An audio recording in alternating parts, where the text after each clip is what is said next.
it's Amajot here. I'm still Amajot, and I am still sharing what I can with you about stress relief. And I work as someone who wants to help you create ease in your life, whether that's through coaching or workshops or just watching my videos and my free content. However it works for you is whatever works for you. So I'm still here, and I know I wasn't here on Friday. I know some of you asked. Thank you for asking. I just took a day off, and sometimes it's good to do that. So I'm back. And I was actually just listening to a podcast, and I had to stop listening to it so I could do this video for you because it was so good. And I just wanted to catch it before I lose my flow of content that I want to share with you. And it's the Greater Good podcast, and it's a lot around the science of compassion and happiness. And as you might know this, I love mixing what I already know in my heart and my intuition with science. I love it. I love the backup of each of those things. I think they go hand in hand. And they talk a lot about positive psychology on this podcast, and they're brilliant little podcasts. They're only 20 minutes long, so go check it out if you want to. But the one I was just listening to was with a lady, a researcher called Sonia Lyubomirsky. And she talks about, and this is what I wanted to remind you of, is how much control you have over giving yourself a hard time. You have control over giving yourself a hard time. You don't necessarily have control in the outcome or what's going on. And so it's about not giving yourself a hard time, because there's only so much you can control. Like I'm learning that more and more every day. You know, the lessons in humility around there really isn't that much we can control. All we can control is what we do each day, what we, plan in our lives. Yeah, that's fine. We can go out and plan, and we can have a vision, and I will always have a vision for what I want in my life, but we can't control that vision. We can't control our future. We can control our next action. And for that reason, you cannot give yourself a hard time for something not working out how you wanted it to, or someone reacting to you in a way that you didn't expect, or for making a mistake, or for still being in the same job because you don't want to be, but you're still there a year later, 2 years, 3 years, 4 years, or in the same relationship, or in the same relationship status, and wanting that status to be different, whether it's from single to married, married to single, to divorced, however you want it to be. Because here's how less control we have over this.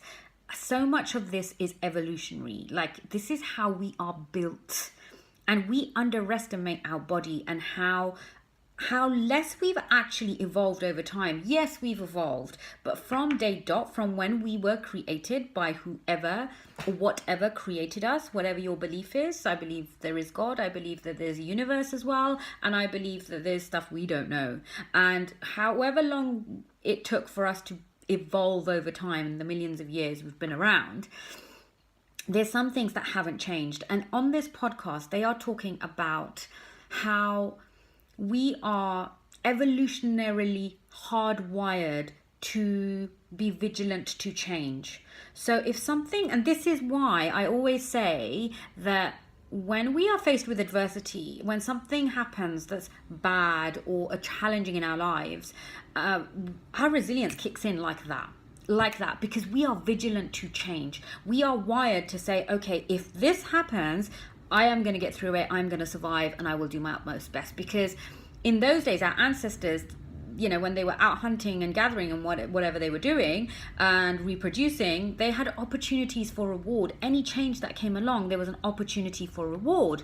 But the things that were familiar, that happened day in, day out, they didn't notice so much. The same still applies today. So if there's things that are going on day in, day out that you don't notice, you naturally are not going to pay as much attention to them. And that's why after a while something can become a habit and you won't even know how you got there or what you were doing. That's why if you've been in a job that you're like, how did I become so unhappy here? How did I become so stressed? Because it was something familiar that happened over a period of time that you didn't notice. If you're unhappy in a relationship, and then, you're like, how did I get to this point? How did I end up in this place? And I didn't notice. It's because you're hardwired that way. We're hardwired to look for change. Even if we get stressed out by that change and don't know how to cope with that change, we are hardwired to look for change. So if So my point is, don't give yourself a hard time if you've ended up in a situation and you're like, how did this happen? It was hardwired that way. Okay, so we're not hardwired to look for the familiar. We fall into habits. We're habitual people. That's it. So if you find yourself dealing with something that actually has been going on for a long time, that's okay.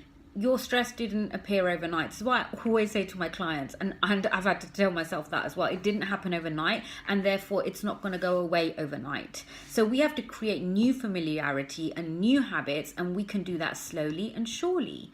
And that's why when we get the shock of an illness, being told we're ill, or a sudden death, or a sudden change in our lives, or a redundancy, all of a sudden that shock, we kick in quickly. We cope with that quicker because we have to, because that's how we're wired, right?